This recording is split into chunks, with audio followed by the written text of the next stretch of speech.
Guys, welcome back to my YouTube channel. दोस्तों, हम लोग मॉडर्न हिस्ट्री की सीरीज़ कर रहे हैं जिसमें कि हम लोगों ने लास्ट टाइम किया था आधुनिक भारत में प्रेस का विकास। तो आज से हम स्टार्ट करेंगे सामाजिक एवं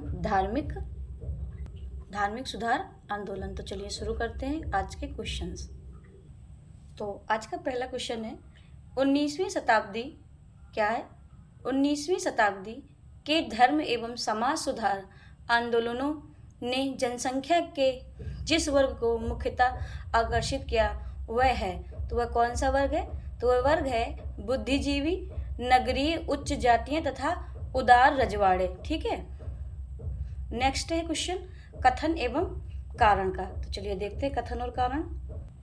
कथन दिया हुआ है, 19वीं सदी के सामाजिक धार्मिक आंदोलनों के कारण भारत का आधुनिकीकरण हुआ। और कारण है, सामाजिक धार्मिक आंदोलनों के मूल में बुद्धिवाद, वैज्ञानिक दृष्टिकोण तथा अन्य ऐसे विचार थे जो आधुनिकता के आधार माने जाते। तो क्या है?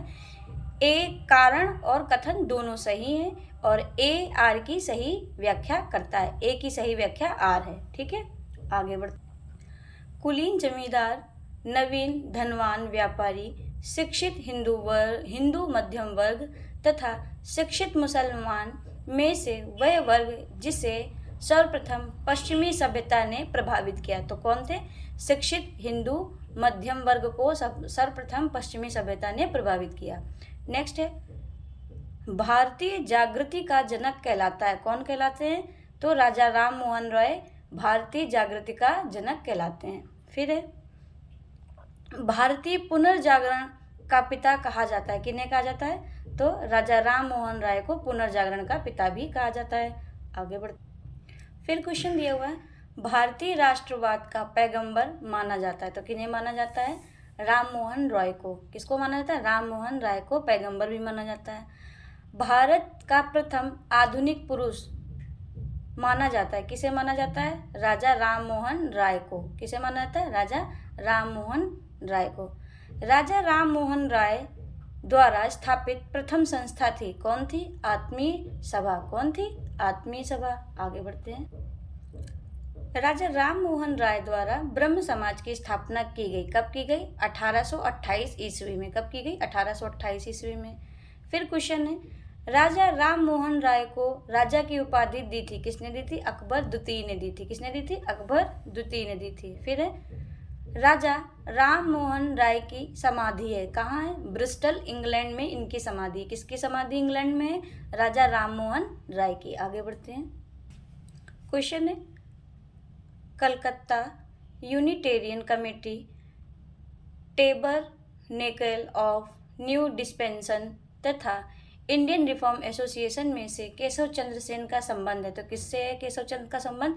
टेबरनेकल ऑफ न्यू डिस्पेंसन तथा इंडियन रिफॉर्म एसोसिएशन की स्थापना से। आगे बढ़ते हैं।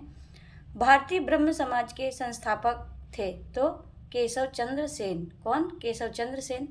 ब्रह्म समाज का सिद्धांत आधारित है। तो किस पे आधारित है? एक देववाद पर आधारित है। आगे बढ़ते।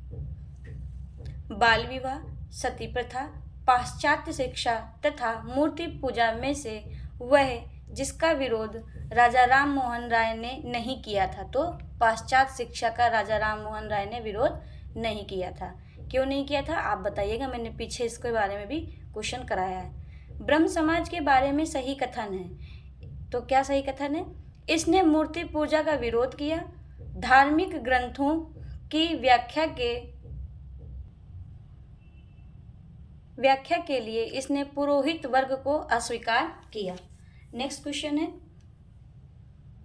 19वीं शताब्दी के उत्तरार्ध में नव हिंदूवाद के सर्वश्रेष्ठ प्रतिनिधि थे। तो स्वामी विवेकानंद। स्वामी विवेकानंद किसके प्रतिनिधि थे? नव हिंदूवाद के। नेक्स्ट क्वेश्चन है, विवेकानंद ने शिकागो में आयोजित पार्लियामेंट ऑफ वर्ल्ड्स रिलीजन्स